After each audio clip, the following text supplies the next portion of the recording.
Je voudrais vous parler globalement de l'envers de la dette, mais ce titre, l'envers de la dette, on pourrait dire c'est l'escroquerie de la dette. C'est-à-dire comment, en fait, ce qu'on prétend être une dette de l'Afrique vis-à-vis de l'Occident, ou vis-à-vis de la France, c'est exactement l'inverse. C'est exactement l'inverse, et cette dette, elle n'est pas d'abord économique, elle est d'abord politique. C'est-à-dire que je vais vous parler de politique. Je suis un économiste, parce que j'ai fait de l'économie il y a un peu plus de 35 ans, parce que je pensais que c'était comme ça qu'on luttait contre les problèmes d'injustice, d'inégalité, etc. Bien, aujourd'hui, je suis un économiste qui pense que ça passe d'abord par la politique, c'est-à-dire que quand vous prenez un pays comme le Cameroun, par exemple, qui est un pays riche, extraordinairement en ressources matérielles et en ressources humaines, son seul problème, c'est pas la richesse, c'est la légitimité du pouvoir. Si vous avez un pouvoir qui passe son temps à détruire tout ce que les gens fabriquent et à organiser la corruption, comment voulez-vous qu'un peuple s'en sorte? Donc les problèmes sont des problèmes de légitimité, et vous allez voir pourquoi ces problèmes de légitimité se posent. Alors avant de vous parler de la France-Afrique, je vais vous parler un tout petit peu de l'historien de longue période Fernand Braudel, qui est le plus grand historien du XXe siècle, qui a beaucoup écrit sur la Méditerranée, vous le savez sans doute, parce que ça va nous éclairer sur les enjeux, et notamment sur ce qui est arrivé à l'Afrique. Braudel décrit toute l'histoire de l'économie, mais aussi de la politique, comme une maison à 3 étages. Vous avez en bas, au rez-de-chaussée, l'économie de subsistance, de survie, d'autoconsommation, la pêche, la chasse, l'agriculture locale. L'humanité a vécu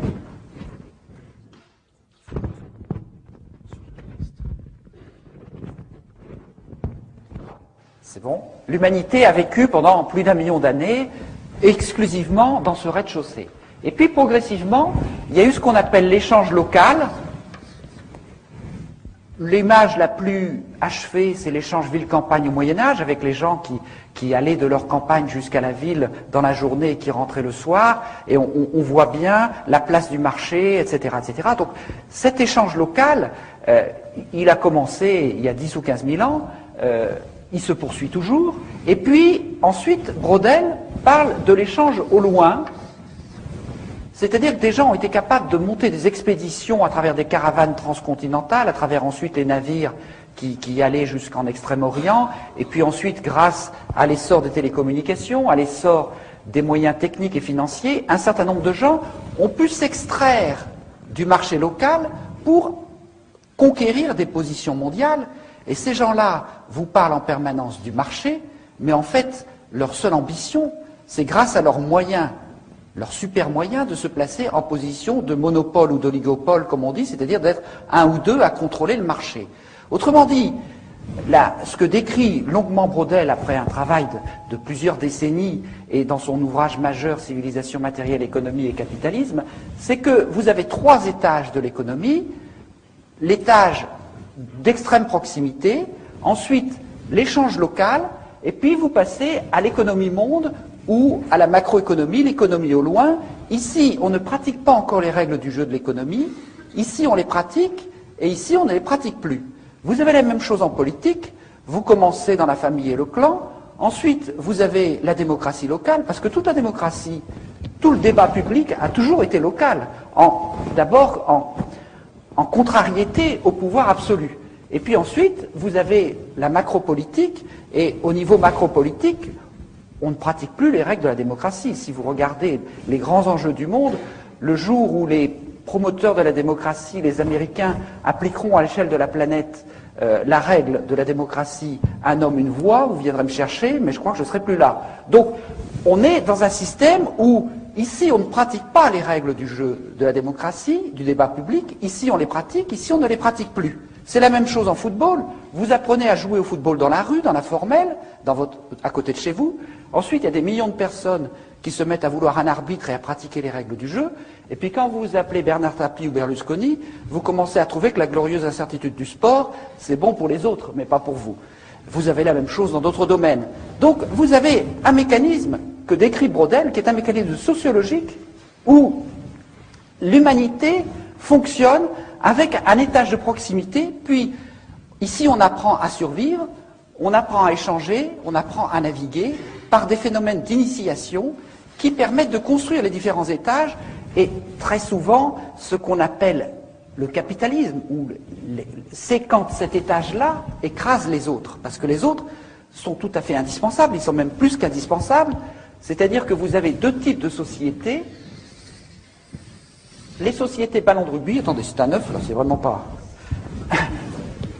Enfin, la société ballon de rugby et la société en sablier.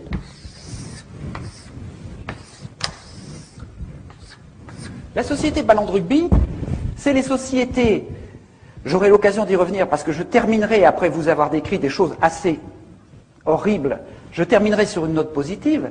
La société ballon de rugby, c'est quand l'étage intermédiaire, qui est l'étage des règles du jeu, est dilaté, de telle manière que les gens ne sont pas enfermés dans les ghettos du rez-de-chaussée, et les femmes qui, dans beaucoup de civilisations et dans une grande partie de l'histoire, ont été cantonnées au rez-de-chaussée, n'accédant pas à l'échange, qu'il soit économique ou politique, dans ces systèmes où on a pu dilater l'étage des règles du jeu, elles ont la possibilité d'accéder à cet étage, et inversement, si l'étage des règles du jeu est dilaté, eh bien, il arrive à fonctionner en contre-pouvoir pour empêcher le double langage de l'étage supérieur d'être excessif ou de délirer. C'est-à-dire que quelque part, on empêche que ces gens qui sont là et qui en permanence font le contraire des règles du jeu qu'ils prétendent faire appliquer, puissent exagérer. Quand la confiance se perd, c'est-à-dire que quand dans les règles de l'économie, de la politique, de la science, du sport, de la nourriture des bovidés, etc., tout commence à se perdre, les gens se disent « mais je ne vais pas être le dernier à ne pas tricher ».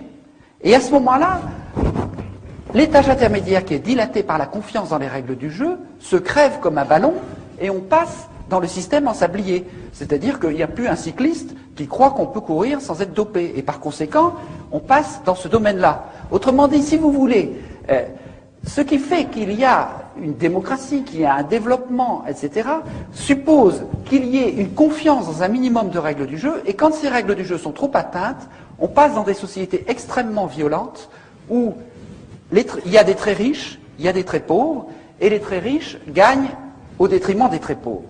Alors, pour comprendre l'enjeu que je vais vous raconter maintenant sur l'envers de la dette en Afrique, il faut voir ce qui s'est passé depuis l'an 1000.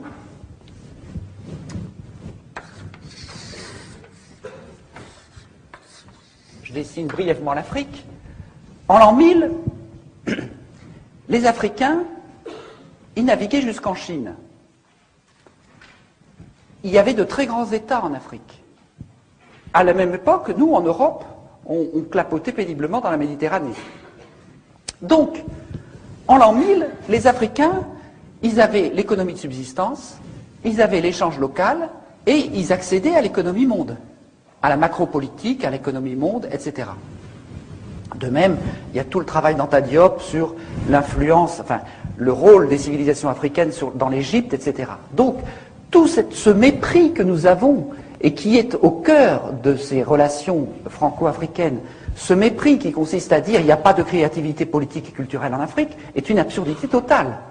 Seulement, qu'est-ce qui s'est passé par la suite?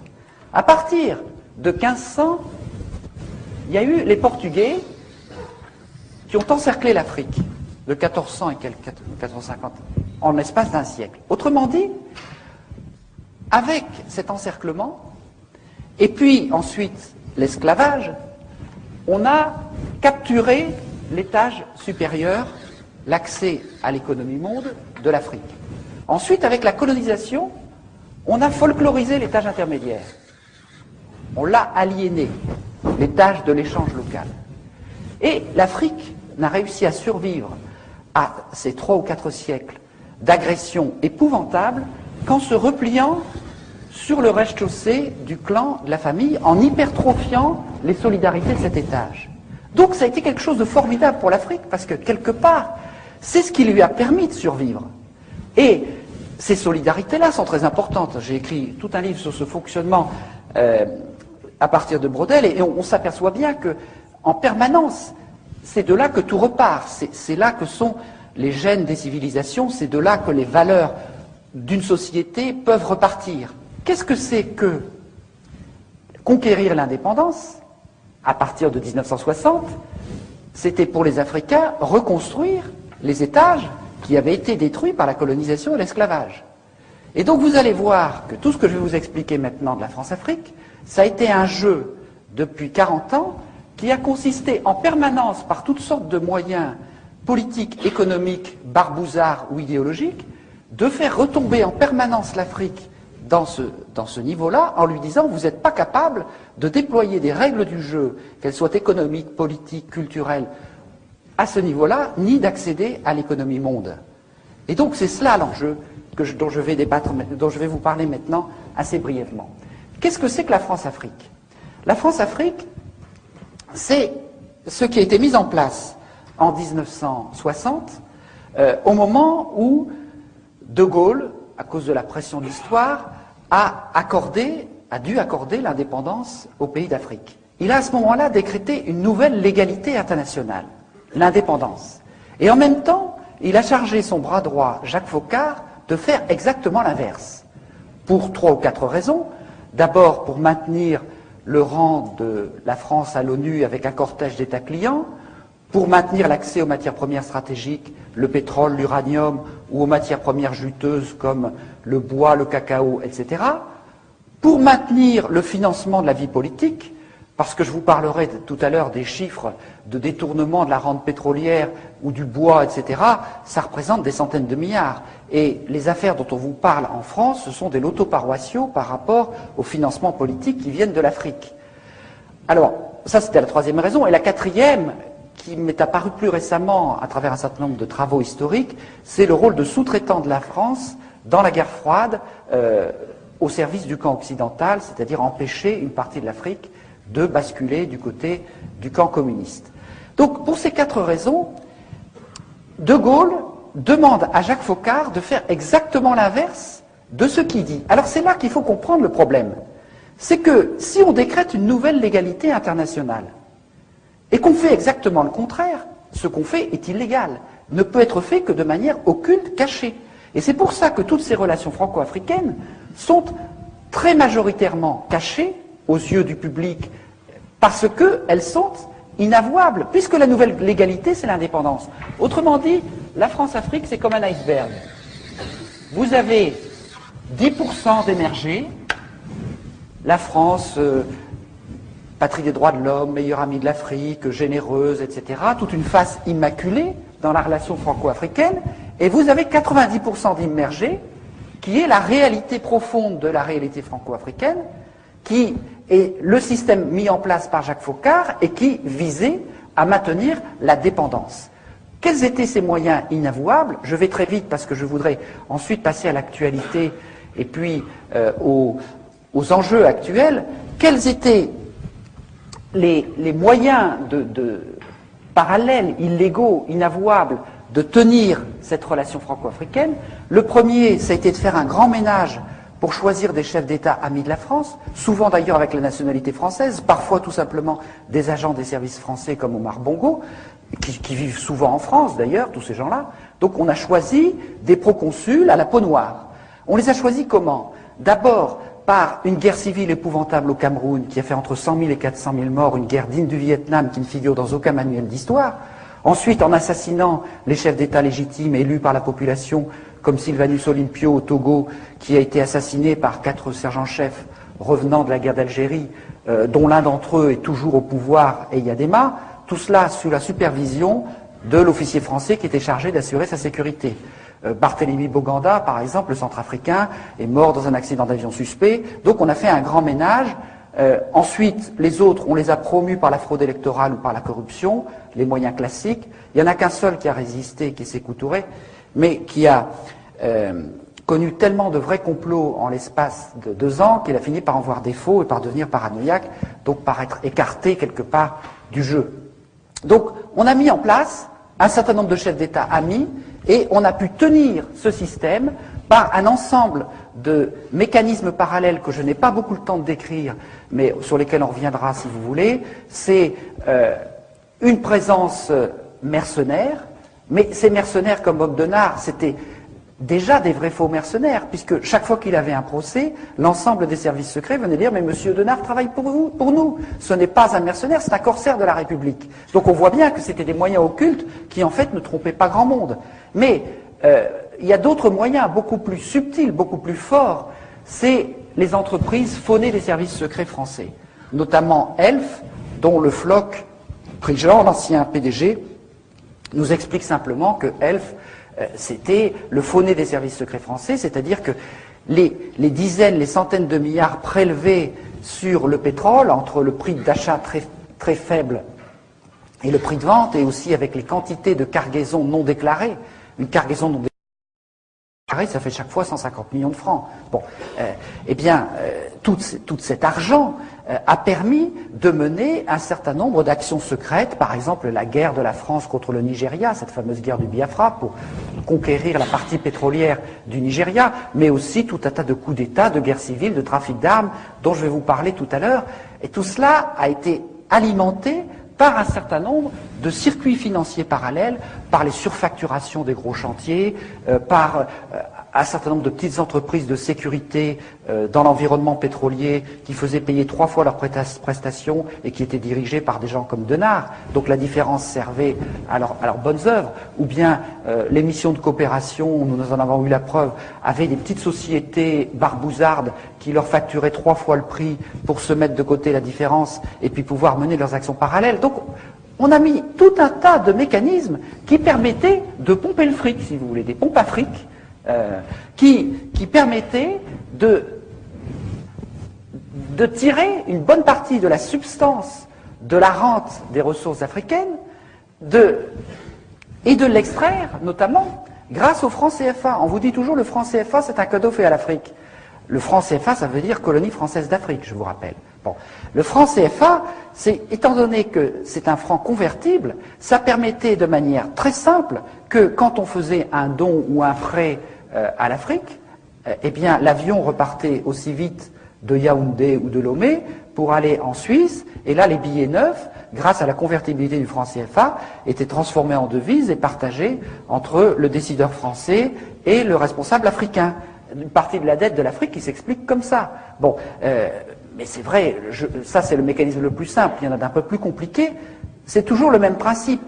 La convertibilité du franc CFA a été l'instrument le plus sûr d'extraire une grande partie des ressources de l'Afrique, et quand je parle de la rente des matières premières, il faudrait rajouter la rente de l'aide publique au développement, parce que si nous en sommes arrivés là, c'est que pendant 10 ans on s'est battu pour faire en sorte que les 40 milliards d'aide publique au développement de nos impôts, que nous croyons servir pour l'aide publique au développement, aillent au moins en partie à destination. Et quand on s'est aperçu que ce n'était pas possible, on s'est dit, il y a quand même un vrai problème. Il y a 98% de ces 40 milliards qui servent à autre chose qu'à lutter contre la pauvreté. Il y en a la moitié qui est détournée, une autre moitié qui sert des objectifs de prestige ou de politique d'influence, et il y en a à peine 2% qui sert à lutter contre la faim ou les problèmes de pauvreté. Nous avons fait une statistique qui montre que quand vous comparez l'aide publique française par habitant avec la richesse d'exportation des pays, eh bien plus le pays est riche, plus il est aidé. Alors, on ne va pas vous dire que c'est pour lutter contre la pauvreté. Plus il est pauvre, moins il est aidé. On voit bien à quoi ça sert et où va l'argent. Je n'ai pas le temps de développer ça, mais il faut bien voir que toute cette politique qui a été mise en place, donc à la fois de pillage par des moyens occultes, de présence barbouzarde. Alors, chaque chef d'État avait à côté de lui un officier de la DGSE qui était chargé de veiller à la sécurité de ce chef d'État ou le débarquer du jour au lendemain quand il avait cessé de plaire. À Namani Diori au Niger, par exemple, le jour où il est venu l'idée de vendre de l'uranium à autre chose que la France, il a été débarqué immédiatement. Quand Denard a débarqué aux Comores en 1995, il y avait des officiers de la DGSE qui étaient chargés de la protection du président en place. Eh bien, ils se retireraient pour laisser partir le président, parce que ce président-là, Johar, avait cessé de plaire.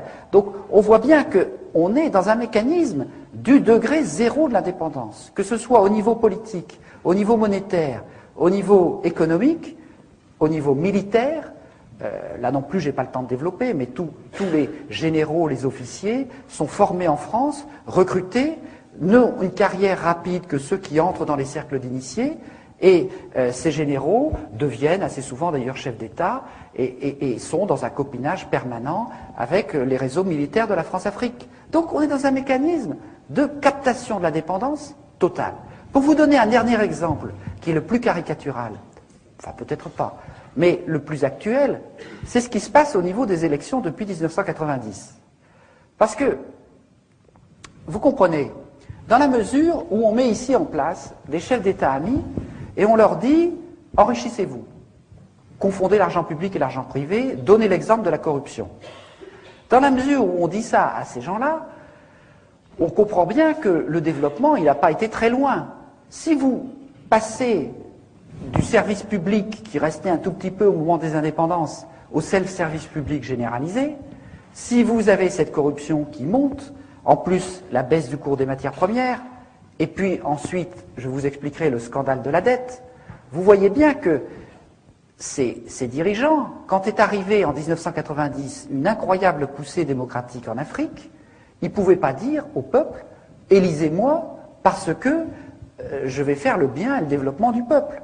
Et à ce moment-là, ils se sont mis, et j'en dirai quelques mots, à utiliser l'arme ultime du politique, qui est l'arme du bouc émissaire, l'arme de la manipulation de l'ethnisme, en disant « si vous ne votez pas pour moi, ce sera l'ethnie détestée qui va venir prendre la place à ma place ». Et c'est ce qui s'est passé exactement au Rwanda, ce qui a failli se passer en Côte d'Ivoire, et qui menace un certain nombre de pays d'Afrique. Mais pour assurer en même temps la continuation de ces régimes usés, mis en place par la France-Afrique, on a trouvé une formule extraordinaire de coopération en iceberg. Mitterrand a déclaré en 1990 « Vive la démocratie en Afrique », je résume, on va vous aider, on va vous fournir des urnes transparentes, des bulletins, pour que le peuple puisse élire ses dirigeants. Alors les gens se sont mobilisés de manière incroyable autour des urnes pour empêcher qu'on les bourre jour et nuit. Ils ont voté à 70-80% pour chasser le dictateur. Et puis, en même temps qu'on faisait cette coopération à ce niveau-là, on envoyait dans la capitale, auprès des ordinateurs chargés de centraliser les résultats, des coopérants très spéciaux issus des réseaux Pasqua ou de la mairie de Paris, où en fraude électorale on est relativement adroit, et avec des logiciels un peu spéciaux, on faisait en sorte que les 80% de votes contre le tyran se transforment en 80% de votes pour le tyran, ou en 52% s'il était modeste. Donc, et cela, ça s'est passé dans 50 élections majeures en Afrique, au sud du Sahara. Il n'y a eu que 2 ou 3 exceptions au début, quand la France-Afrique a été prise par surprise au Bénin, au Congo-Brazzaville, etc. Et puis, 2 ou 3 à la fin, quand des peuples ont trouvé la parade. Au Niger, par exemple, il y avait un dictateur installé par Focard, il a été renversé, la France a hurlé à l'interruption du processus démocratique, n'est-ce pas, puisque le dictateur a été renversé. Et donc, les officiers qui avaient renversé le dictateur ont organisé des élections tout seuls, et ça a été les élections les plus incontestées d'Afrique depuis 40 ans. Bon, au Sénégal, où il y avait un régime ultra corrompu, ils ont trouvé la parade en jumelant les téléphones portables et les radios locales, ce qui fait qu'ils ont annoncé en direct les résultats, court-circuitant les manœuvres qui se passaient à ce niveau-là avec les réseaux france-africains. C'est pour ça qu'on a retardé l'apparition des portables au Tchad. Bon. Donc, on a mis en place un tas de systèmes qui permettaient, et c'est le cas, je ne vais pas vous détailler toutes ces élections, mais ceux qui connaissent un peu l'Afrique le savent, ça a été le cas au Cameroun, au Gabon, au Togo, à Djibouti, en Mauritanie, encore récemment au Bénin, et c'est ce qui est en train de se jouer à Madagascar, où il se passe des choses absolument extraordinaires ou monumentales, où il y a un mouvement depuis 3 ou 4 mois pour affirmer la légitimité d'une élection contre une pseudo-légalité d'une commission constitutionnelle totalement bidon. Et si le peuple de Madagascar gagne, c'est quelque chose de très important pour l'Afrique parce que ça va donner des tas d'idées à beaucoup de gens. Donc je vous invite vraiment à soutenir le combat du peuple malgache parce que c'est un combat absolument décisif pour l'Afrique. Parce que c'est un combat pour essayer de vaincre cette fatalité imposée de l'extérieur. Et vous vous observerez bien entendu que la France prétend qu'il faut défendre la légalité dans l'affaire. Bon, la France, pour ça, pourquoi? Parce que Madagascar a des émeraudes, parce que Madagascar a un tas de choses qui passent toujours pour le financement des partis politiques. Alors, je continue sur cette affaire. Je voudrais, parce qu'on a assez peu de temps et je voudrais laisser du temps pour le débat, vous parler de l'envers de la dette et vous en parler à partir de deux cas exemplaires qui sont le Congo-Brazzaville et l'Angola. Et puis ensuite, je vais vous montrer comment on est en train de passer de la France-Afrique à la mafia-Afrique, c'est-à-dire une forme de mondialisation de ces phénomènes. Et puis je terminerai par un aspect beaucoup plus positif, c'est-à-dire comment on peut inventer une nouvelle solidarité internationale. Alors, le Congo-Brazzaville. La dette, d'abord. La dette, après toutes ces magouilles, ces manœuvres que je vous ai décrites, les appétits se sont aiguisés parce qu'il y avait de la corruption, il n'y avait plus assez d'argent dans la rente des matières premières. Et donc, à la fin des années 70, on a trouvé une idée absolument géniale. On a dit aux Africains, écoutez, on va vous faire une aide publique au développement supplémentaire formidable. On va vous prêter à 1, 2 ou 3%, par exemple, alors que le taux du marché est à 10 ou 12%. Et la différence, on va dire, c'est cadeau, c'est de l'aide publique au développement. Donc, on va vous prêter à tout va. Sauf que, on a prêté pourquoi? La moitié, comme je vous le disais, est repartie directement en Suisse ou dans les paradis fiscaux. L'autre moitié a servi à des projets somptuaires, des palais, aménager le Boeing de Bongo, etc., etc., ou ça a servi également à ce qu'on appelle les éléphants blancs, c'est-à-dire des projets dont le seul intérêt était d'être des gros chantiers pour des entreprises françaises, des projets facturés 3 fois, recommencés 5 fois, ou par exemple un hôpital dont le coût de fonctionnement est supérieur au budget de la santé du pays, donc il ne fonctionnera pas, ou un IUT dont le coût d'entretien est supérieur au budget de l'éducation, donc il ne sera pas entretenu. Tout un tas de choses qui sont complètement à côté des nécessités du développement, et quand vous vous retrouvez 15 ans plus tard à devoir rembourser de l'argent qui était soi-disant cadeau, mais qui est quand même une dette, avec quoi allez-vous le rembourser? C'est-à-dire que cet argent, les gens n'en ont jamais vu la couleur. Alors ça, c'est le phénomène, j'allais dire, ordinaire. Avec le cas du Congo-Brazzaville, on passe à une échelle qui est encore beaucoup plus incroyable. Beaucoup plus incroyable. Parce que là, on a un phénomène que je voudrais que vous arriviez à comprendre, parce qu'il est un petit peu extraordinaire. C'est que on a un pays qui a du pétrole. Alors, depuis qu'il a du pétrole, la France-Afrique, ELF, etc., lui prend son pétrole. Elle lui prend son pétrole, il y en a un tiers au moins qui n'est pas déclaré, qui passe au noir. L'or noir passe au noir. Dans des cargos qui vont se vendre sur les marchés parallèles. Jamais le gouvernement congolais n'a eu la possibilité de savoir combien il y a de pétrole qui sortait de chez lui. On lui donnait de temps en temps une feuille de papier avec 3 chiffres. Bon. Avec interdiction d'aller vérifier. Bon. Donc, le pétrole, on lui pompe son pétrole. Et puis, à la place de ça, qu'est-ce qu'on fait? On fait de la dette.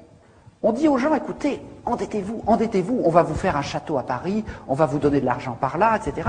Et donc, on fait ce qu'on appelle des prêts gagés sur le pétrole.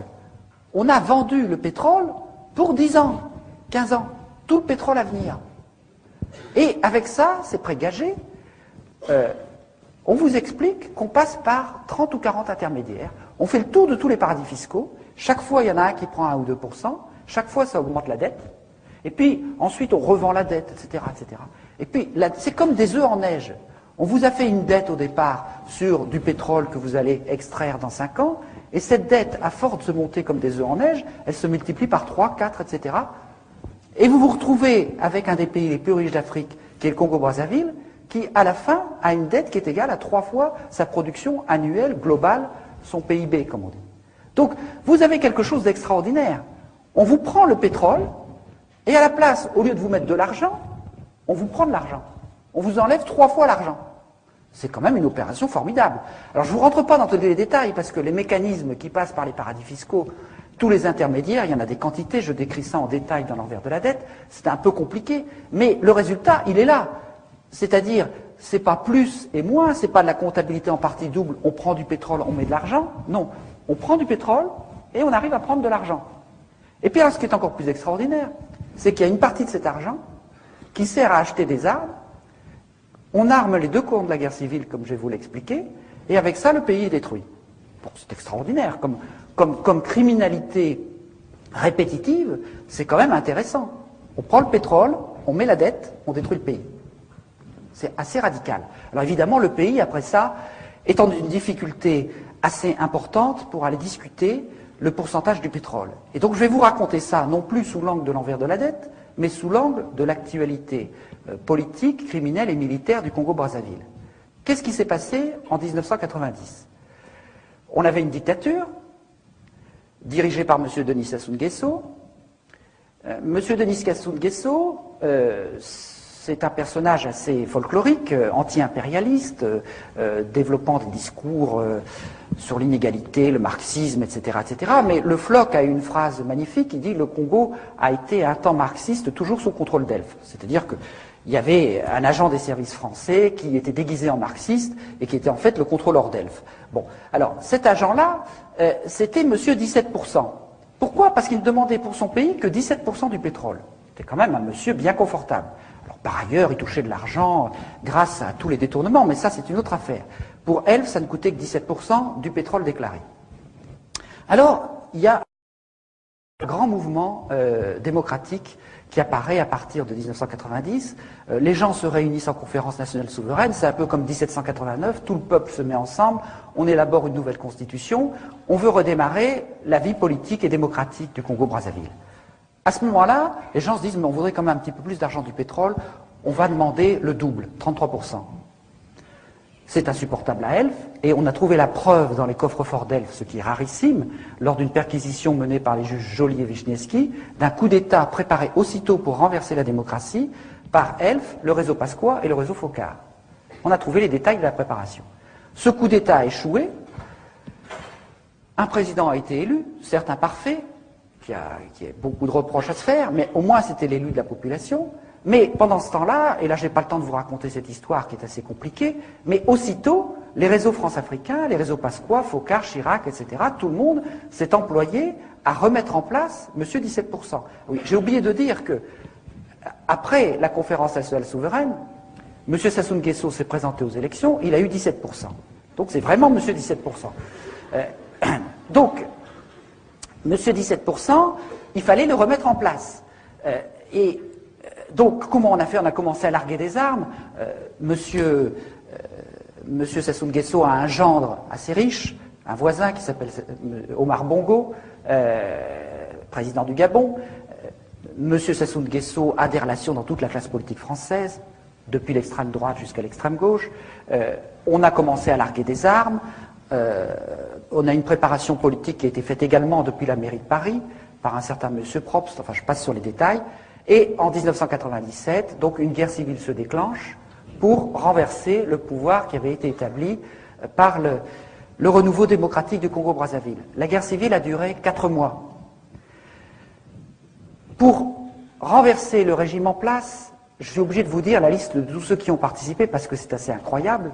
Il y avait toute une partie de l'armée qui était fidèle à Sassou Nguesso, des miliciens qui ensuite vont commettre une série de crimes contre l'humanité qu'on appelait les Cobras. Mais la France a amené 1000 soldats tchadiens pour aider.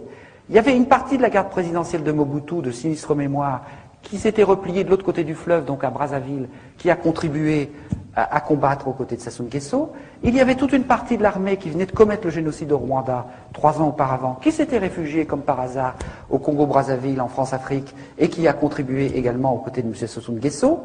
Un certain nombre de mercenaires dont je vais vous parler tout à l'heure. Et puis, pour finir, l'armée angolaise qui est venue envahir le Congo pour achever de réinstaller le dictateur. Alors, l'armée angolaise, c'est quand même pas rien. C'est là que, bon, il faut voir la désinformation que nous subissons. Vous savez, vous avez peut-être entendu des présidents ces temps derniers vous expliquer que la France n'intervenait plus jamais militairement en Afrique. Eh bien, vous avez peut-être aussi entendu parler, parce que je veux aussi en reparler, de l'Angola Gate, c'est-à-dire de ce scandale de fourniture d'armes à un pays en guerre civile, l'Angola, par le réseau Pasqua, M. Falcon, M. Guedamac, M. Marchiani, etc., etc. Eh bien, Marchiani a déclaré devant le juge, mais attendez, c'est pas une affaire subalterne, cette affaire. Nous avons négocié avec l'Angola pour lui fournir des armes, et en contrepartie, Il a dit ça au juge. En contrepartie, l'armée angolaise allait intervenir pour les intérêts de la France dans les guerres civiles des deux Congos, le Congo-Brazzaville et le Congo-Kinshasa. Ce sont les deux guerres civiles les plus meurtrières d'Afrique en ce moment, ou qui ont été les plus meurtrières. Donc sans que vous le sachiez, sans que le Parlement le sache, eh bien il y a eu la France, par Angola interposé, par Tchadien interposé, par Mobutuiste interposé, etc., a mené une guerre qui a contribué à détruire le Congo-Brazzaville. Et je n'ai pas le temps de développer, mais dans cette guerre, les deux camps de la guerre civile ont été armés par des trafiquants d'armes liés aux pétroliers avec l'argent de la dette. Si je continue, M. Sassou Nguesso, M. 17% revenu au pouvoir et recommençant les mêmes pratiques, la guerre civile, un bout de guerre civile, renaît un an plus tard. Et entre décembre 98 et décembre 99, le rouleau compresseur angolais, tchadien, les miliciens, etc., les mercenaires dont je vous parlerai, ce rouleau compresseur a fait au Congo-Brazzaville minimum 100 000 morts, une cinquantaine de radours sur glane, plus de 20 000 viols ethniques, plus en un an que tout ce qui s'est passé au Kosovo, en Tchétchénie et à Timor-Est réunis. Regardez la couverture de presse de ces 3 derniers événements pendant la même période. Regardez ce qu'on vous a raconté sur ce qui s'est passé au Congo-Brazzaville, l'un des tout premiers fournisseurs pétroliers français et le berceau de la France libre. Rien. Une censure quasi totale. Et, bien entendu, ce pays maintenant, sa normalisation est achevée. Le dictateur vient d'être légitimé par de pseudo-élections. Et on vient de dire, M. Sassou Nguesso, donc, est un élève modèle de la nouvelle guerre du bien contre le mal. Il s'est évidemment le premier à s'enrôler auprès de M. Bush. Parce que dans cette affaire, évidemment, les Américains étaient tout à fait d'accord. Alors, simplement, pour vous donner encore un tout petit exemple, j'ai essayé d'accélérer parce que j'ai beaucoup de choses à vous dire, mais pour vous donner un tout petit exemple du fonctionnement de la France-Afrique, dans cette affaire-là, il y a eu tout un tas de mercenaires français, et ça c'est quelque chose de très inquiétant pour la démocratie, parce que tous les grands pays occidentaux, aujourd'hui, pour ne plus intervenir militairement officiellement, sont en train de développer dans des proportions considérables des sociétés de mercenaires qui pourront échapper aux lois de la guerre, mais qui sont en fait complètement contrôlées par les services secrets. Et il y a deux types de vrais faux mercenaires. Il y a eu un triplement depuis 1990 du nombre des soldats qu'on pourrait appeler des forces spéciales, qui dépendent maintenant directement du commandement des opérations spéciales, le COS, qui est rattaché hors hiérarchie à la présidence de la République. Autrement dit, depuis 1990, le président de la République française dispose de sa garde présidentielle comme n'importe quel chef d'État africain. Et il peut mener des guerres secrètes, ce qu'il a fait au Rwanda et ce que Chirac a fait au Congo-Brazzaville. D'ailleurs, le ministre de la Coopération français a vendu la mèche dans Jeune Afrique. Il a dit qu'il y a vraiment beaucoup trop de confusion au Congo-Brazzaville, parce qu'il y a quantité de mercenaires français qui ont à peine eu le temps de quitter l'uniforme qu'ils portaient hier. Parce que c'est tout simplement des militaires des forces spéciales qui se déguisent en mercenaires, qui font un intérim de mercenariat et qui porteront à nouveau leur uniforme demain. C'est quand même tout à fait gênant. Mais il y a encore pire. Il y a tous les mercenaires d'extrême droite qui sont répandus à travers toute l'Afrique et dont le vivier est constitué par la garde présidentielle de Jean-Marie Le Pen, le DPS, Département Protection Sécurité. Il y a 1700 hommes là-dedans, anciens gendarmes, anciens militaires, anciens policiers. Toutes les sociétés de mercenaires françaises recrutent parmi ces 1700 hommes. Il y a au moins une quinzaine de sociétés de mercenaires, et quand nous sommes plaints de la présence de ces mercenaires au Congo-Brazzaville, au ministère des Affaires étrangères, on nous a dit, mais il faut respecter la liberté du commerce. Alors, ces sociétés, pour voir un peu de quoi il s'agit, il faut que je vous raconte très brièvement l'histoire de Bernard Courcelles.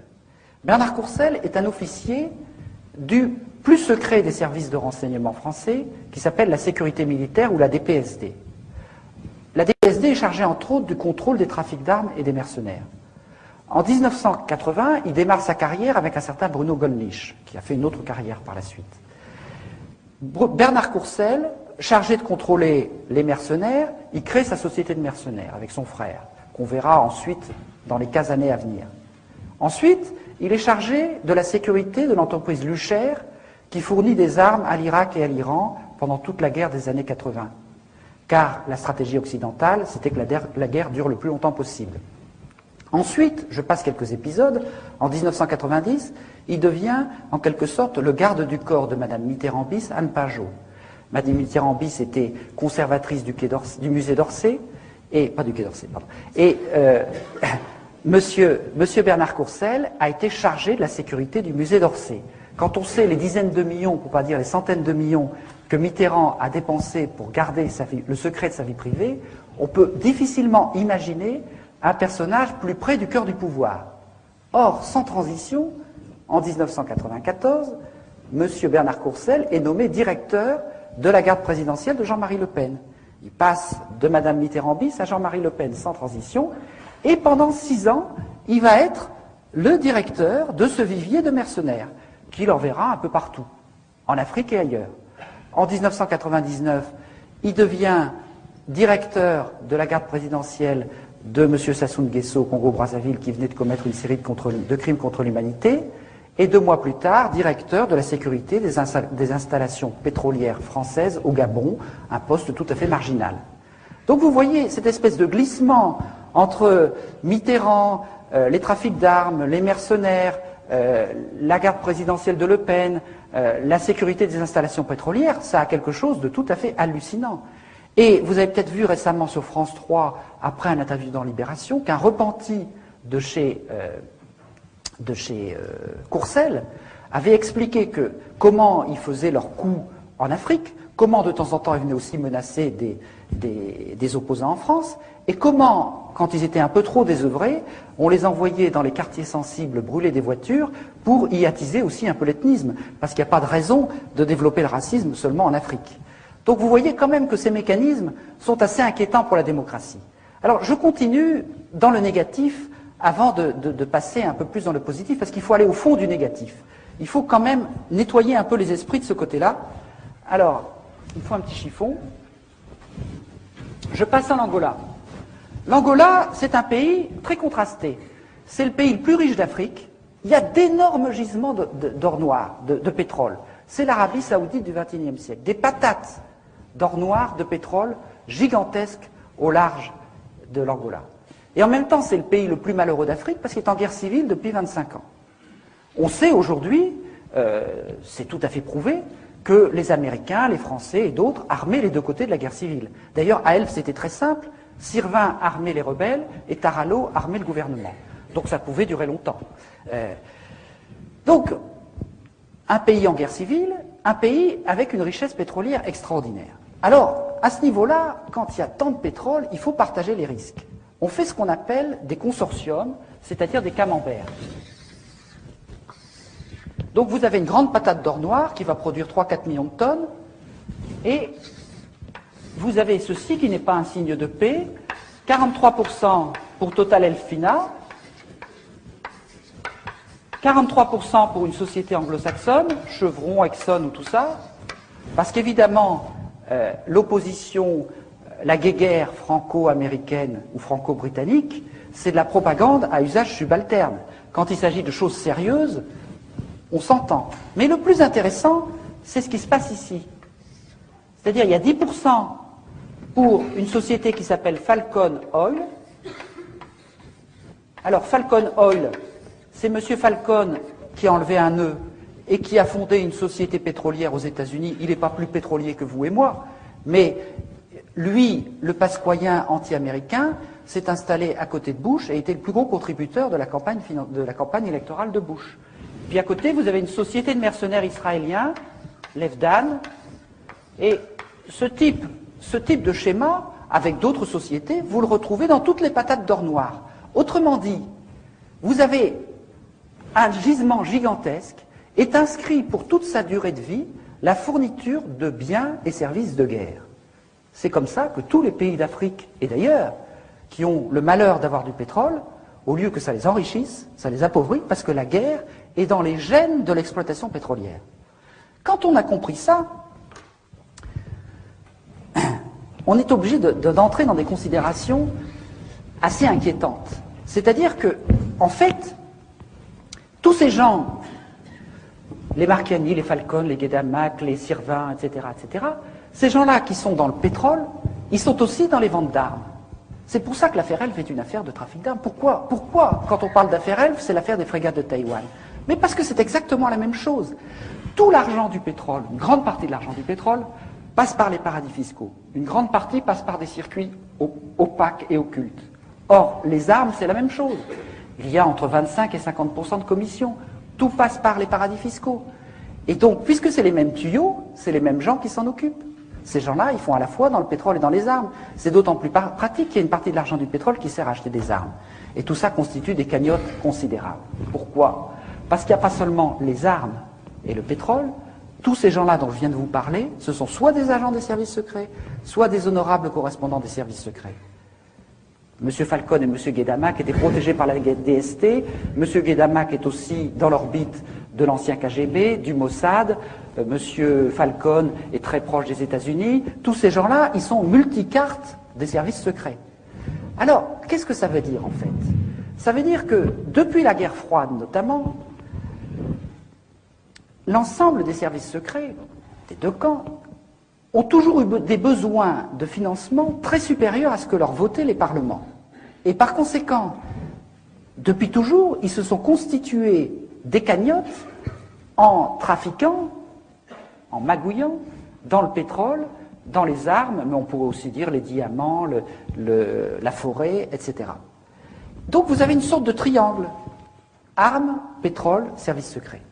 Et puis, en fait, quand vous regardez de près, ça va plus loin. C'est pas seulement les armes, le pétrole et les services secrets, c'est aussi branché complètement sur les circuits de blanchiment qu'on a en Afrique, à travers la Corse-Afrique des Jeux, Paris et Casino, dont on entend parler en ce moment, et qui a les mêmes comptes en banque et les mêmes circuits, très branchés sur le pétrole aussi. Parce que depuis toujours, les services secrets, dans leurs manœuvres, vous le savez bien depuis la guerre d'Indochine qui était financée à moitié par le trafic de l'opium, vous le savez bien aussi que, je l'ai expliqué sans que Pasqua n'ait jamais osé m'attaquer en diffamation, que c'est lui qui a créé la French Connection pour faire un petit peu des bonnes œuvres des services secrets, etc., etc. C'est-à-dire qu'on arrondit les angles du côté, les magots, plus exactement, on arrondit les magots du côté d'un certain nombre de trafics, drogue, faux monnayage, etc., etc. Alors, tout cela, ça constitue des sommes d'argent parallèles, de manœuvres qui permettent de renverser des gouvernements, qui permettent de faire des politiques parallèles dans un certain nombre de pays, tout à fait inquiétant. Mais ce qui est encore plus inquiétant, et je vais finir par là ce que je vais vous dire sur l'Afrique avant de rebondir sur autre chose, c'est le passage de la France-Afrique à la mafia-Afrique. Parce que dans cette histoire de l'Angola, vous avez le pourboire pour Jean-Christophe Mitterrand, 13 millions, vous avez 3 milliards pour Guedamac, 3 milliards pour Pierre Falcon, et quand vous passez à Guedamac, c'est 30, 40, 50 milliards qu'on commence à entrevoir. Pourquoi? Parce que Guedamac est en quelque sorte le représentant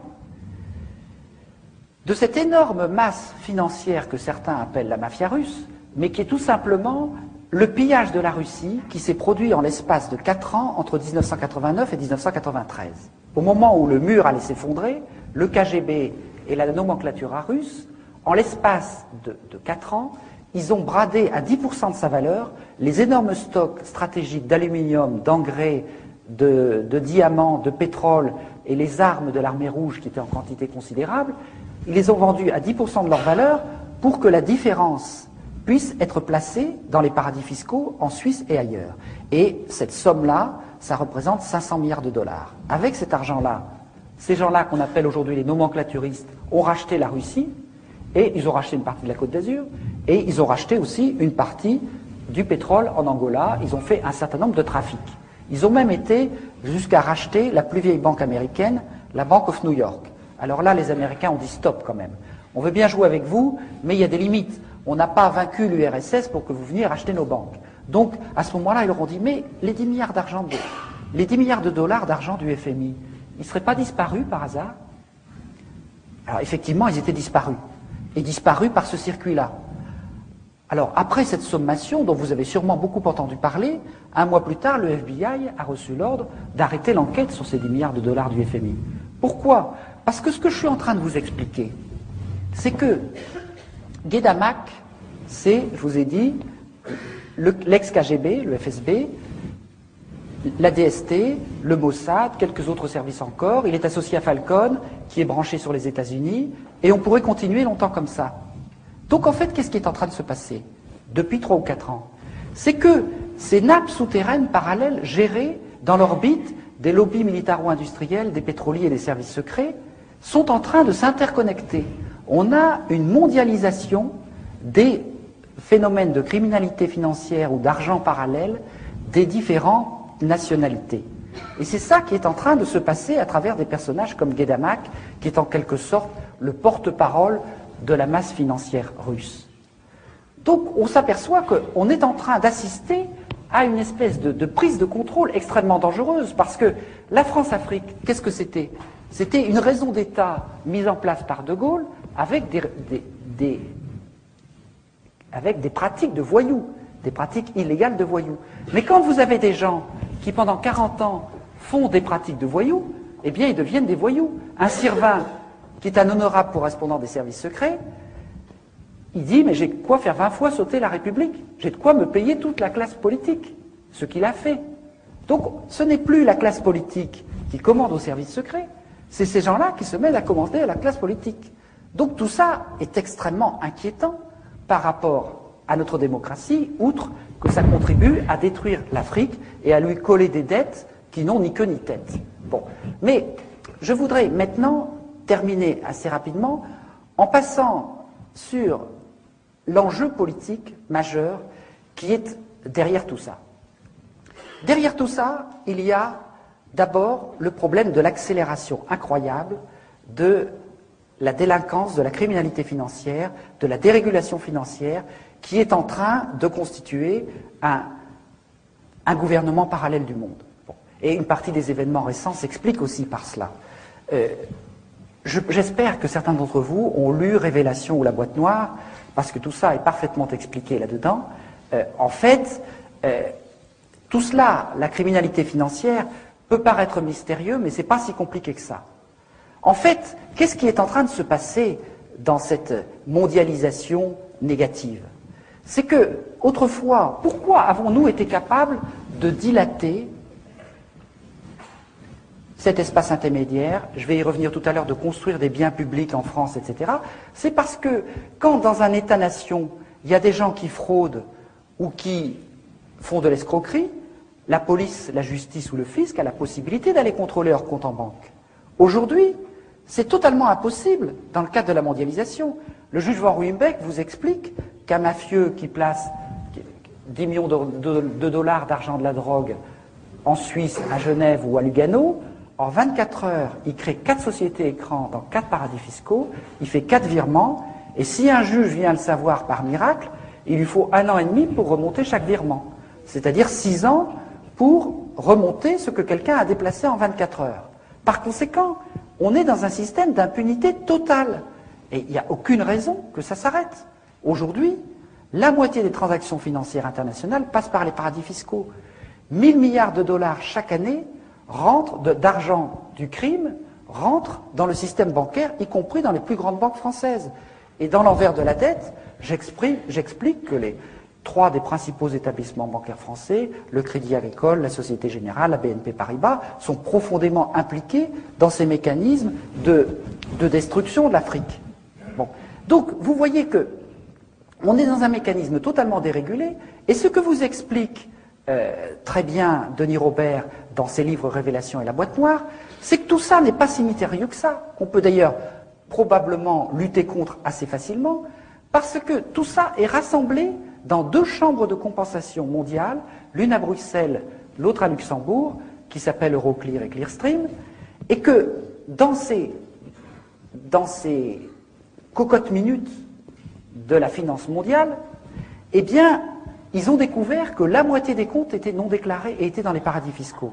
Autrement dit, ces chambres de compensation, qui sont des coopératives des plus grandes banques mondiales, là-dedans, il y a la moitié des comptes qui sont non déclarés.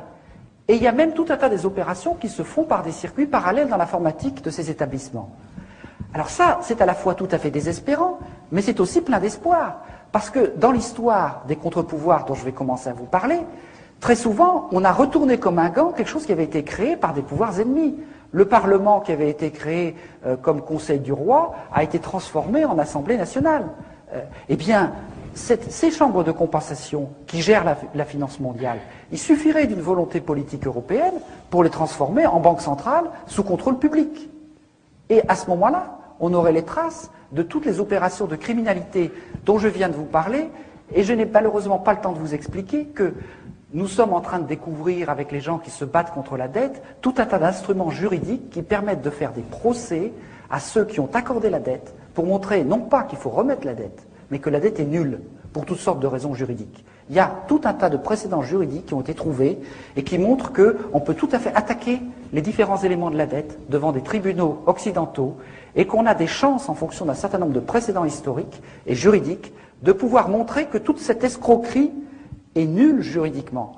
Donc, là aussi, c'est l'envers de la dette. Parce qu'on ne va pas se contenter de demander la charité et l'annulation de la dette, on va pouvoir l'attaquer. Et on va pouvoir l'attaquer notamment en allant chercher les preuves de toutes les transactions dans ces chambres de compensation qui se trouvent à Luxembourg ou à Bruxelles, sauf si par hasard elles brûlent un jour, ce qui pourrait arriver. Alors, je finis simplement sur les éléments positifs, avant de vous laisser la parole, en vous disant que, dans notre histoire, on n'a pas fait que des choses négatives. En 200 ans, on a quand même été capable, et je suis obligé de caricaturer très vite pour laisser un peu de place au débat, on a été capable quand même de construire à l'échelle nationale ou européenne un petit peu de biens publics. En 1815, on avait à peu près 15% de biens publics en France sur un petit gâteau national, une petite production nationale brute. On avait un peu de police, la police, oui, une justice de classe, quelques routes, etc. 150 ans plus tard, 200 ans plus tard, on a à peu près 45% de biens publics. C'est-à-dire qu'il y a eu tout un mouvement social, des luttes sociales, qui ont exigé de la dignité, qui ont demandé de l'éducation, de la santé, des retraites, du droit du travail, des congés payés, etc. C'est-à-dire qu'il y a eu tout un combat pour la dignité, qui s'est fait difficilement sur la durée, mais qui a eu pour objectif de dire, mais attention, dans la richesse qui est produite, il y a de la richesse qui est marchande, des biens privés, mais il y a aussi de la richesse qui ne doit pas être de la marchandise, qui est beaucoup trop importante. C'est-à-dire ce qui nous fait exister, ce sont des choses beaucoup plus importantes que ce qui nous fait produire. Et même aujourd'hui, il n'y a plus personne à la Banque mondiale, contrairement à ce que vous croyez, qui ose défendre le principe, ou contester le principe, qu'un peuple bien éduqué et en bonne santé est plus efficace économiquement qu'un peuple malade et analphabète. C'est-à-dire que un niveau de biens publics suffisant est absolument indispensable, y compris pour la prospérité économique. Mais pas seulement. Tous les pays qui sont classés en tête aujourd'hui en matière de développement humain, un indice statistique qui ne comprend pas que la seule richesse économique, eh bien tous ces pays ont au moins 35 à 40% de biens publics. Donc on voit bien que ceux qui se battent pour le maintien d'un haut niveau de biens publics se battent en fait pour des biens de civilisation, des biens de dignité. Ce qui fait que dans un pays, tout le monde et tout n'est pas à vendre. C'est-à-dire que le phénomène de création des biens publics a eu aussi un phénomène de dilatation, d'expansion de la richesse globale.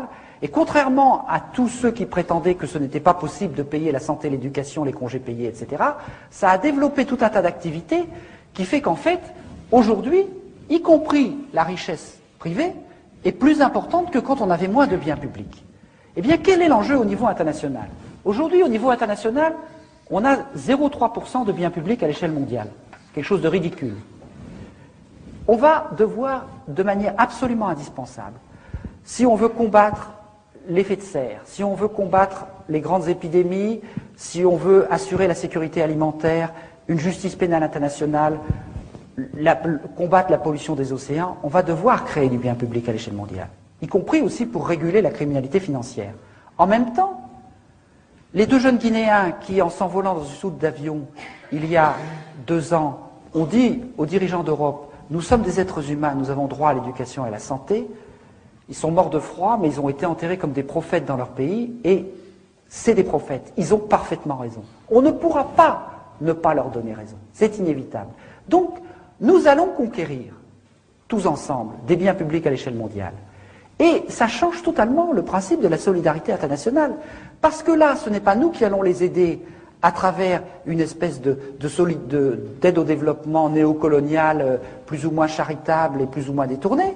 Ceux qui vont se battre pour conquérir du bien public parce qu'ils ne l'ont pas, eh bien, en fait, c'est eux qui vont nous aider. Parce que c'est eux qui vont initier un jeu à somme positive par rapport à une humanité qui aujourd'hui va droit dans le mur en confinant ses richesses à un tout petit nombre.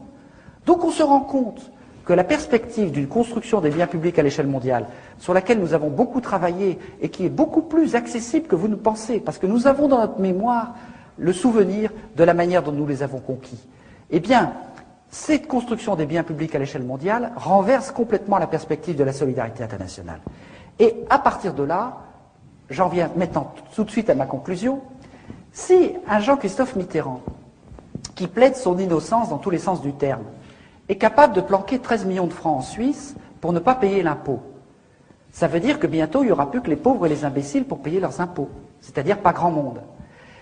Qu'est-ce que c'est que ça ici? C'est pas la quête à la sortie des églises, c'est le fisc. Le fisc, c'est une œuvre de civilisation.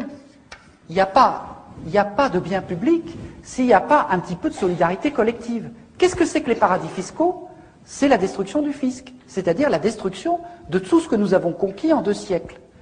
Donc vous voyez aujourd'hui clairement que les paradis fiscaux, ce n'est pas seulement par là que s'en va tout le sang et toute la richesse de l'Afrique, c'est aussi par là qu'est en train de se détruire tout ce que nous avons conquis de notre côté. Et par conséquent, pour ceux qui avaient un petit peu perdu leur boussole en matière militante, nous savons maintenant clairement ce que nous ne voulons et ce que nous ne voulons pas. Si nous voulons des biens de civilisation, c'est-à-dire des biens publics, eh bien, en même temps, nous savons que nous devons combattre ce qui les détruit, c'est-à-dire la criminalité financière.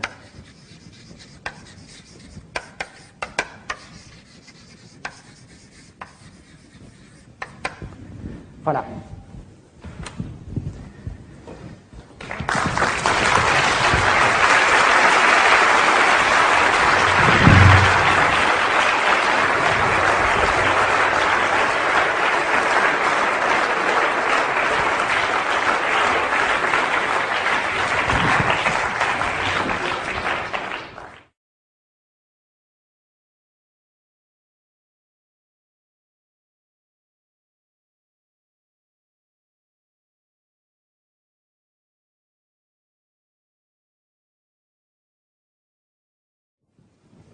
Bon, je vais d'abord répondre à ces 2 questions parce qu'elles sont importantes et elles vont ensemble.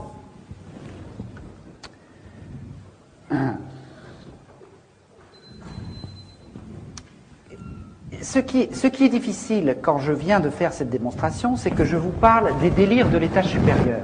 Mais il y a encore beaucoup de gens qui se battent à ce niveau-là. Il y a encore des juges intègres, il y a encore des journalistes honnêtes, etc., etc. Il y a un certain nombre de gens qui ne sont pas totalement hors des règles du jeu. Même si par rapport à la justice et au droit, pour dire les choses autrement, la démocratie, c'est d'abord la capillarisation des contre-pouvoirs, c'est-à-dire le fait qu'à cet étage-là, un certain nombre de gens défendent les règles du jeu contre des gens qui les méprisent. Et évidemment, si les contre-pouvoirs disparaissent, il n'y a plus de démocratie. Or aujourd'hui, ce que j'explique dans mon dernier livre Noir Chirac, c'est que Chirac a partie liée totalement avec ceux qui sont en train de verrouiller très rapidement 2 des contre-pouvoirs majeurs qu'il y a en France, c'est-à-dire la justice et les médias, la haute hiérarchie judiciaire et la propriété progressive d'un certain nombre de médias, l'un des derniers épisodes étant le Figaro, conquis par Serge Dassault, l'héritier du lobby militaro-industriel, mais c'est pas fini. Donc on voit bien que, à la fois, aujourd'hui, on assiste à des choses qui donnent un espoir formidable. Hier, dans Le Monde, vous avez vu, nous avons créé une association avec Maître Bourdon, qui m'a défendu contre les chefs d'État, et cette association a porté plainte au nom de 7 paysans camerounais dont les plantations ont été massacrées par un exploitant forestier français. Et en fait, on en a tout à fait le droit, puisque Rougier est de droit français. Et par conséquent, nous avons créé une association pour porter les plaintes des gens qui sont victimes au Sud des sociétés françaises. Et c'est tout à fait possible. Mais il y a beaucoup d'autres choses dans le même genre. Pour la première fois, un trafic d'armes a été dénoncé par un petit juge, comme on dit. Qu'est-ce qui est en train de se passer? Il y a 40 ans, Maître Jacques Vergès inventait la stratégie de rupture pour défendre les Algériens colonisés qui se battaient pour leur indépendance en disant « Nous contestons radicalement la justice française ».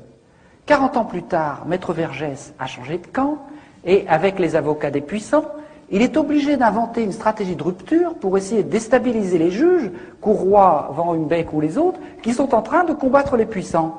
C'est quand même étonnant, c'est un signe d'espoir, ça. Quelque part, la justice aurait-elle commencé à changer de camp? Mais je pourrais vous donner des tas d'exemples. Il y a aujourd'hui tout un tas de procédures contre Sassou Nguesso, contre un certain nombre de dictateurs africains qui sont en train de naître à partir comment dire, des lois internationales sur les crimes contre l'humanité, des lois de compétences universelles, etc. Si vous voulez, le problème, ce que je voudrais vous expliquer, mais je n'ai pas beaucoup de temps, c'est que, en fait, dans la lutte entre la mondialisation mafieuse, criminelle ou des puissants et la mondialisation des règles du jeu, la première, c'est comme un moteur au kérosène. C'est-à-dire, elle part à toute allure parce qu'elle saisit les opportunités. Et en fait, les gens comme vous et moi, les gens de la société civile qui se battent pour défendre un certain nombre de choses, c'est comme un moteur au diesel. Ils démarrent avec un temps de retard, ils attendent de s'apercevoir que c'est insupportable pour réagir.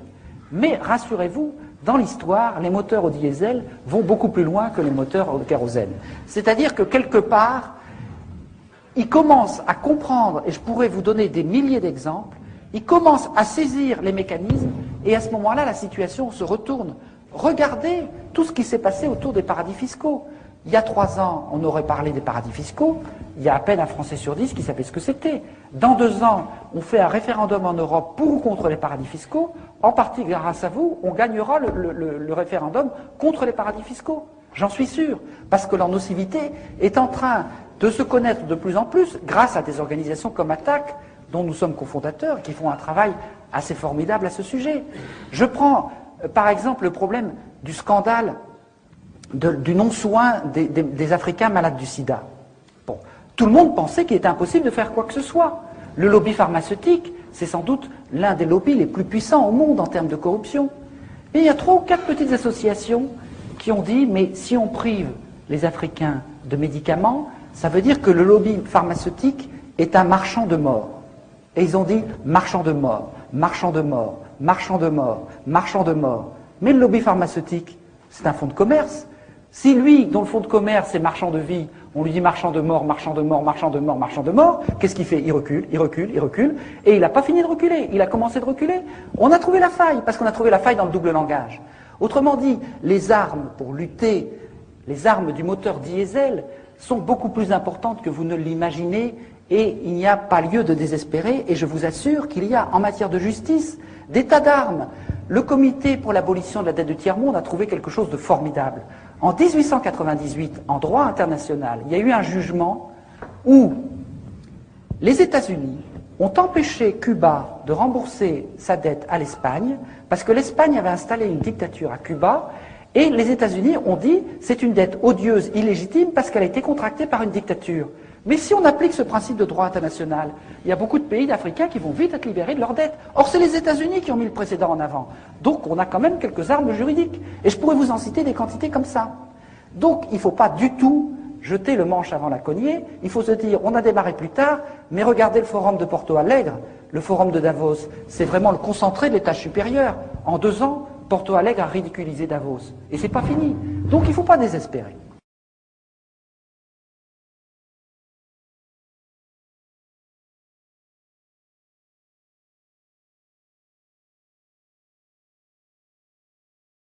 Ben, je vais d'abord répondre à ces 2 questions parce que c'est plus facile en s'en souvenant.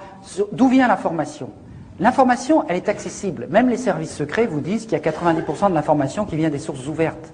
Il suffit de faire un travail de chercheur d'or, de dépouiller l'ensemble de la presse française et étrangère. Alors la presse française, il y a une bonne partie des informations, mais vous savez, c'est comme certains poissons dont raffolent les Japonais. Quand vous connaissez bien les désinformateurs, c'est souvent là qu'il y a la meilleure information. Donc il suffit d'isoler le poison et on trouve un certain nombre de choses. Donc vous avez toute la presse française, toute la presse étrangère qui n'a pas du tout les mêmes biais que la presse française, Ah, pas toujours. Et puis, on peut se constituer au fur et à mesure un certain nombre d'amis à travers le monde, journalistes, experts, défenseurs des droits de l'homme. Et enfin, depuis 10 ans, il y a des milliers d'Africains qui sont venus nous dire ce qui se passait chez eux et qui ne pouvaient pas publier. Et quand on croise ces 4 sources, on arrive à se faire une idée assez précise quand même de la situation.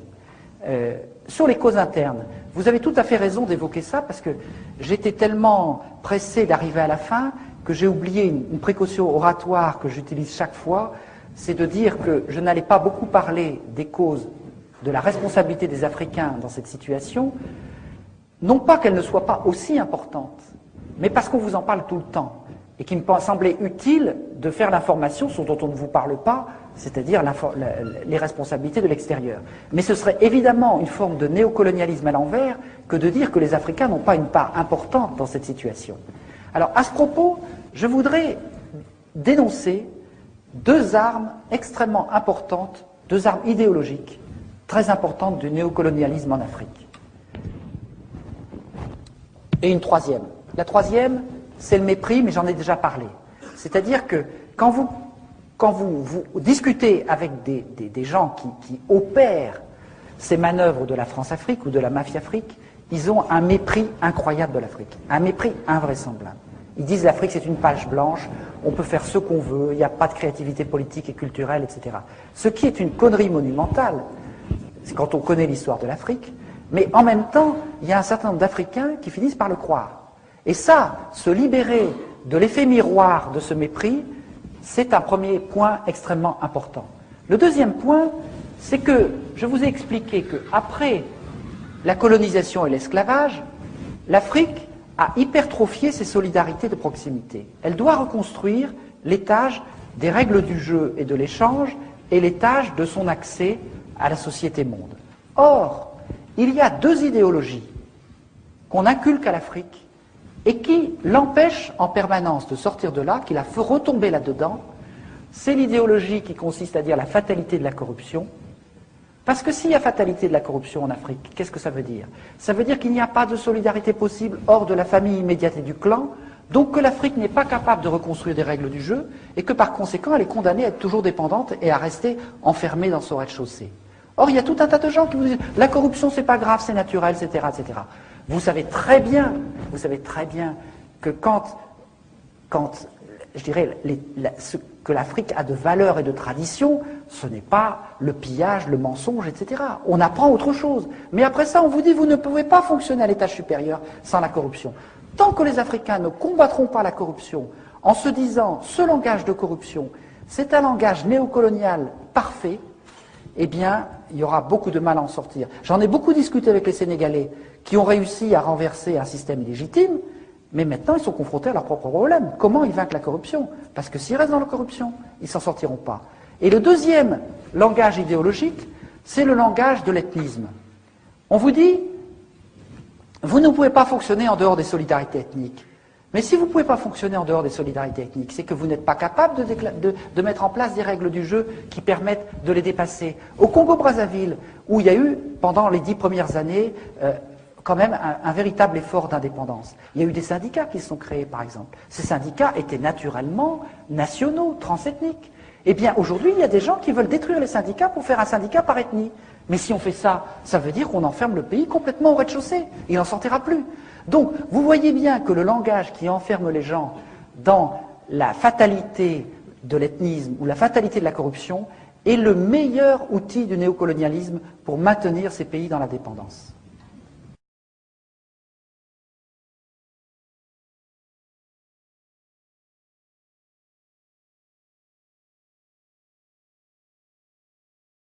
Alors sur le lien, ce lien je le fais dans le dernier ouvrage Noir Chirac, justement le lien entre l'approche de Dominique Lorenz et l'approche de la France-Afrique. C'est en fait le lien des stratégies de la guerre froide. Mais je n'ai pas le temps de développer ici. Disons que je préfère vous inviter à le lire parce que ce serait trop long. Je mets 100 pages à expliquer tout ça, donc ce serait vraiment trop long. Mais ce que je décris pour le pétrole est vrai de toutes les matières premières. C'est vrai du scandale abominable de la destruction des forêts équatoriale, c'est vrai des diamants, bien sûr, c'est vrai de l'uranium, c'est vrai du cacao, c'est vrai de, je ne sais pas moi, j'en oublie. Donc ce système de pillage de la rente, c'est vrai de la pêche, par exemple, dans des proportions scandaleuses. Bon. Donc ce système-là, il s'applique à toute l'exploitation rentière des richesses de l'Afrique. Et la deuxième question, c'était...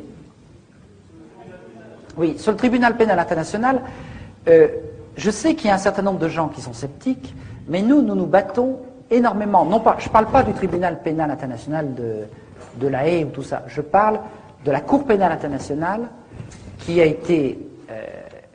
va démarrer à la fin de l'année. Bon.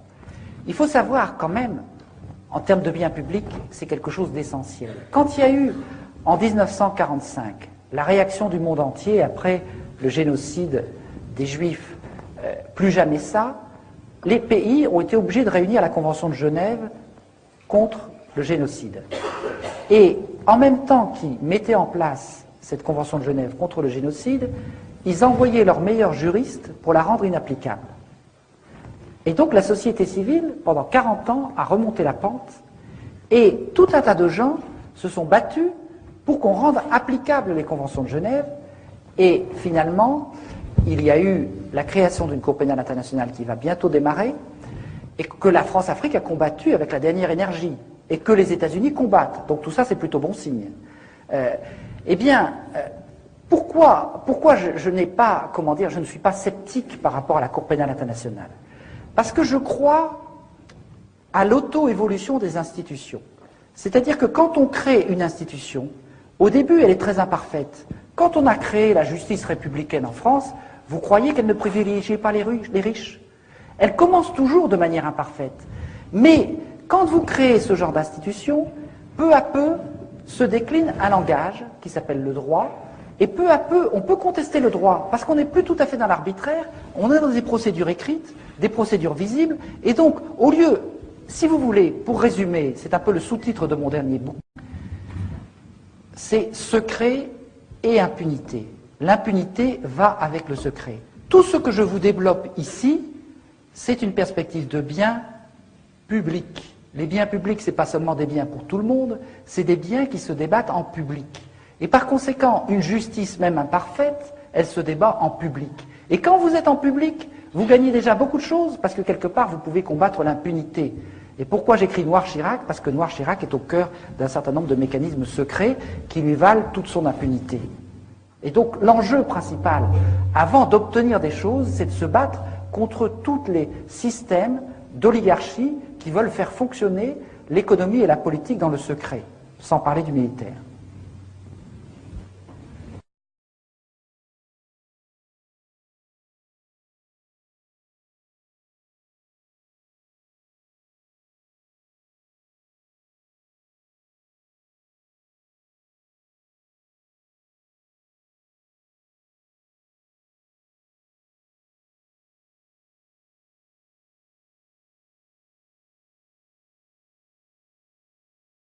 Alors je voudrais vous dire que je suis entièrement d'accord avec tout ce que vous avez dit. Tout ce que vous dites, c'est exactement le même constat que nous faisons. Je constate, je crois que vous êtes un peu plus de 200 aujourd'hui. Il y a 3 ou 4 ans, il y aurait eu 15 personnes. Si vous voulez, nous devons vaincre en France quelque chose de terrible. Les Français n'ont pas plus envie de savoir les crimes qui ont été commis par la France en Afrique, des crimes abominables depuis 100 ans, que les Autrichiens de savoir qu'il y avait proportionnellement plus de nazis en Autriche qu'en Allemagne. C'est-à-dire que, quelque part, il y a une protection extraordinaire de l'ensemble des médias, de la classe politique, mais aussi des citoyens contre les mauvaises nouvelles. Je suis en train de vous apprendre des mauvaises nouvelles. Et dans un premier temps, ça fait mal d'apprendre des mauvaises nouvelles. Après ça, on a envie de se battre. Mais personne n'a envie de franchir cette étape. Donc, nous avons dû lutter pendant 10 ans contre une résistance sourde de tout un tas de gens qui voulaient dire tout ça, ça n'existe pas. Nous avons été capables d'imposer le concept France-Afrique. Aussitôt, quelques journalistes bien payés ont été envoyés dans les journaux pour dire la France-Afrique c'est fini depuis 5 ans ou 10 ans. De même que Chirac vous dit en 1995, les financements politiques c'est fini depuis 1990, en 2000 il vous dit c'est fini depuis 1995, et en 2005 il vous dira c'est fini depuis 2000. Bon, eh bien on vous dit la France-Afrique c'est fini, alors que ça dure plus que jamais. Mais ce que je remarque, c'est quand même qu'il y a de plus en plus de gens qui ont envie de savoir et qui commencent à sentir, comme vous le disiez très bien, que ce n'est pas seulement le malheur des Africains qui est en train de se faire, c'est notre propre malheur. Comment pensons-nous que par rapport à un continent qui va bientôt compter 1 milliard d'habitants, nous pourrons avoir des relations pacifiques si nous continuons de vendre à l'Afrique ce que nous avons de pire en termes de voyoucratie? Bon, je crois que c'est de l'ordre de l'évidence.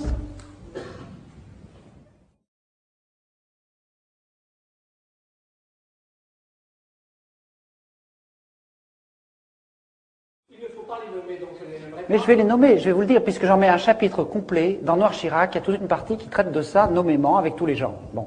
Donc si vous voulez, je n'ai pas peur de donner les noms. La Grande Loge nationale française, qui est la franc-maçonnerie la plus à droite, essentiellement, mais beaucoup plus. Aujourd'hui, tous les chefs d'État africains, france-africains, appartiennent à la GNF. Tous. Tous les dictateurs. Certains furent sensibles au Grand Orient, oui, avec Christian Mutfi, tout à fait. Mais ils sont tous passés à la GLNF. Et de même que les principaux responsables des services secrets, de même que les généraux qui commandent les anciennes troupes coloniales, de même que le lobby une grande partie des gens qui dirigent le lobby pétrolier, et les 3 chefs d'État qui m'ont fait un procès, Omar Bongo, Sassou Nguesso, Idriss Déby, Arkady Guédamac, dont j'ai parlé tout à l'heure, qui me fait un procès qui est un haut dignitaire de la GLNF, tout l'état-major de TF1, une grande partie de la presse régionale, etc., etc., font partie de ces réseaux d'initiés dont j'explique dans Noir Chirac qu'ils ont été constitués dans le cadre de la guerre froide. C'est-à-dire que quand il a fallu mettre en place des moyens de combattre le risque soviétique, il y a eu un service secret dans le service secret de la CIA qui s'est créé et qui a décidé de créer une sorte de chevalerie. Et cette chevalerie, ils l'ont recrutée à la fois dans certaines obédiences maçonniques très à droite, mais également dans les Rose-Croix, également dans les sectes de Templiers, la scientologie, etc. C'est-à-dire qu'il y a toute une partie sectaire initiée, mais qui n'est pas seulement la GNF, c'est aussi la mafia. La guerre froide s'est faite avec la mafia, que ce soit la mafia italienne ou la mafia corse. Et la mafia corse, on lui a attribué des fiefs en Afrique. Et il est en train de vouloir revenir en Corse. Il y a une difficulté importante, et là je tiens à être tout à fait précis, c'est que dans l'histoire de France, dans l'histoire de la démocratie, dans l'histoire de la République, la franc-maçonnerie a joué un rôle positif très important. Beaucoup des institutions républicaines, y compris de la construction du bien public, s'est fait à cause, j'allais dire, de la partie positive de l'humanisme franc-maçon. Or, ce que j'explique dans Noir Chirac, c'est que en fait, comme il y a une partie secrète et initiatique, c'est une tentation extraordinaire pour les services secrets de tenter de dévoyer cette partie-là pour faire le secret du secret. Et c'est comme ça que dans l'histoire de la franc-maçonnerie, très souvent, il y a eu des responsables des services secrets qui sont devenus grands maîtres. Il y a eu Barouin, il y a eu récemment Guglielmi, etc., etc. Et comme vous l'expliquez, l'ancien patron de la DGSE, M. Marion, a dénoncé un système... Excusez-moi, monsieur.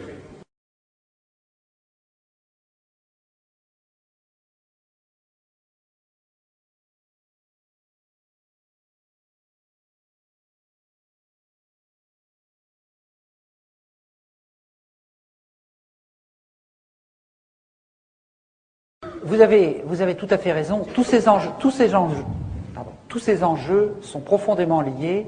Et nous avons créé, il y a 1 an et demi, une association qui s'appelle Bien Public à l'échelle mondiale, qui a fait un travail pluridisciplinaire tout à fait remarquable pour montrer comment, ce que je vous expliquais au début, dans notre mémoire de l'humanité, on sait qu'on est capable de conquérir du bien public par un espèce de moteur à 3 temps. C'est-à-dire qu'on démarre par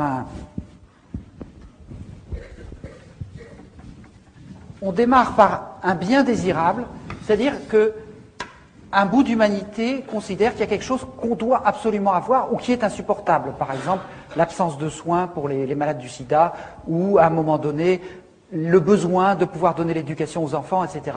Il y a un bien désirable. Et à ce moment-là, il y a un mouvement désirant qui se constitue pour le réclamer. Ce mouvement désirant, il est constitué à la fois des gens qui n'ont pas ce bien, et puis d'un certain nombre de gens qui disent oui, ce serait bien qu'il y ait ce bien. Et ces gens-là, ils constituent une alliance au début tout à fait imparfaite. C'est les petits mouvements dont je vous ai parlé tout à l'heure qui ont secoué le lobby pharmaceutique. Ces gens-là, ils disent il faut trouver un débiteur du bien public. Qui c'est qui va nous donner ce bien public?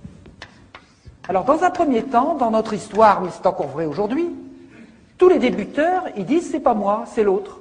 J'ai pas les moyens. Vous demandez à la Banque mondiale, ils disent c'est pas moi. Le FMI dit c'est pas moi. L'ONU dit c'est pas moi, etc., etc. Donc à ce moment-là, qu'est-ce qui se passe? On repart pour un tour. Le bien devient de plus en plus désirable parce qu'il n'est toujours pas là et les gens le veulent. Le mouvement désirant, il commence à trouver des astuces, des failles juridiques, politiques, etc., etc. Et puis, il commence à tailler des croupières aux débiteurs qui n'en veulent pas. Ça repart 3-4 tours comme ça. Et puis finalement, à un moment donné, le mouvement désirant, il coince un débiteur. Le débiteur, il peut toujours pas. Mais le mouvement, il est tel qu'on va lui en donner les moyens. Quand, au bout d'un long processus, on a dit il faut la santé, il faut la sécurité sociale elle n'avait pas les moyens. Mais comme on lui a dit c'est vous la sécurité sociale qui allez le faire, on lui a donné les moyens. Donc tous ceux qui prétendent qu'on ne peut pas conquérir les biens publics parce qu'il n'y a pas de débiteur qui ait les moyens se trompent.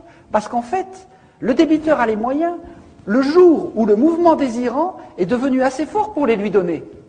Et donc, c'est exactement ce type de travail que nous sommes en train de faire, et nous sommes en train d'ouvrir 5 chantiers sur les questions du climat, les questions de la santé, justement, les questions de la justice pénale internationale, les questions du droit maritime, la circulation des mers, et les questions de l'accès au crédit et de la monnaie, parce que la monnaie est un bien public quand on voit la manière dont aujourd'hui elle est mise entre des circuits criminels. Et par conséquent, ce qui nous apparaît maintenant, c'est qu'en fait tous ces combats, comme vous le disiez tout à l'heure, ils ont la même cible. Que ce soit les problèmes de farine animale, que ce soit les problèmes du lobby pétrolier qui refuse de lutter contre l'effet de serre, que ce soit les problèmes de destruction des forêts, c'est toujours la criminalité financière et la dérégulation qui est derrière. Et par conséquent, on peut tout à fait mener des combats communs.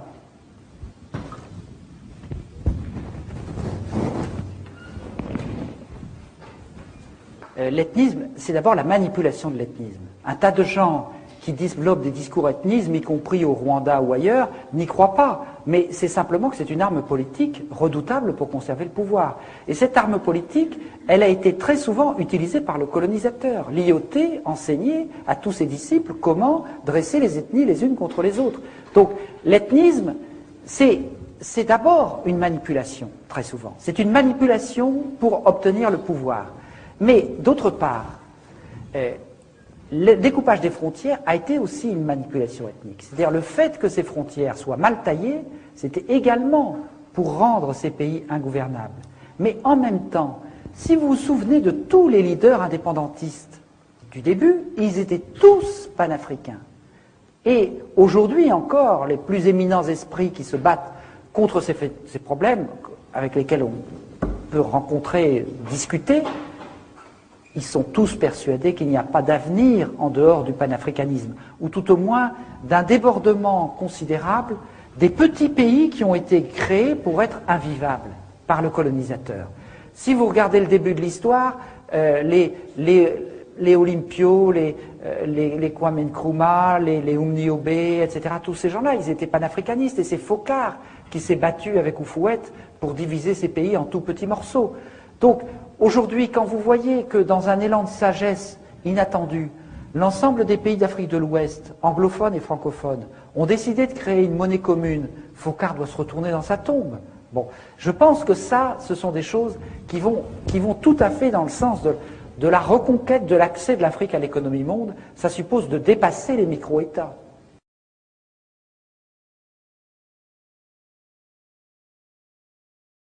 Mais justement, si vous voulez, c'est tout l'enjeu, et je voudrais finir par ça, c'est que aujourd'hui, le néocolonialisme a pris au moment de l'indépendance des gens qui étaient ici, fonctionnant en clan ou en famille, pour les mettre ici et pour fonctionner exactement de la même manière, en court-circuitant complètement l'émergence des contre-pouvoirs.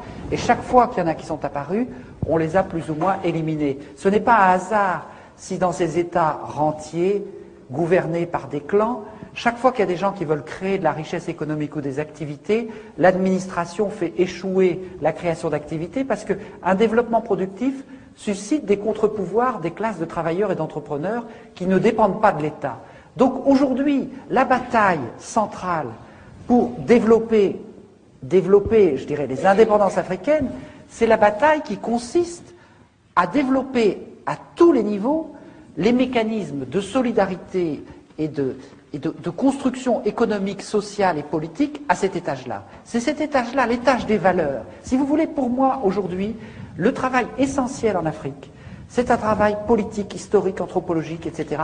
C'est que les Africains discutent, débattent, ils essaient de dire quelles sont nos propres valeurs, qu'est-ce qui va nous permettre de reconstruire, qu'est-ce que nous avons en nous qui nous permet de refuser la corruption, qui nous permet de bâtir des règles du jeu où nous nous reconnaissons, qui ne nous sont pas imposées.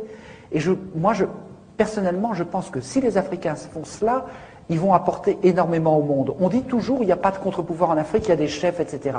Mais quand vous regardez les chefs, la tradition africaine, il y a une sophistication des contre-pouvoirs, de capacité d'empêcher le chef de délirer, tout à fait extraordinaire. Pour moi, il y a autant de réserves d'inventivité politique dans les traditions africaines qu'il n'y a de réserve pour les médicaments du futur au XXIe siècle dans les forêts africaines. Je crois tout à fait que l'Afrique va être capable d'inventer des formes de démocratie, des formes de contre-pouvoir, de légitimité, de solidarité et d'échange qui vont nous apporter beaucoup. Mais pour qu'elle y arrive, la première condition, c'est qu'elle ait confiance en elle-même. Ça, c'est un ballon, ça ne fonctionne qu'en la confiance. Si les Africains n'ont pas confiance en eux-mêmes, ils ne seront pas capables de déployer tout ce qu'ils ont et qui vont leur permettre de construire ces étages dont ils ont montré dans le passé qu'ils étaient parfaitement capables de les construire. Alors, moi, excusez-moi.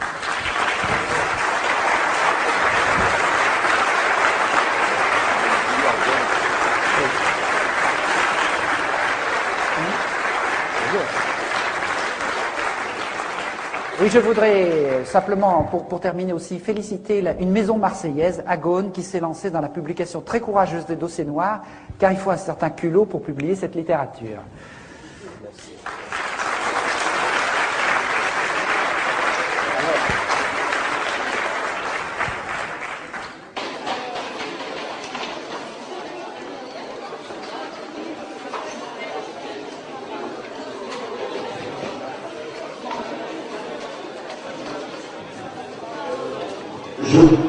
Excusez-moi, je voudrais juste donner le titre de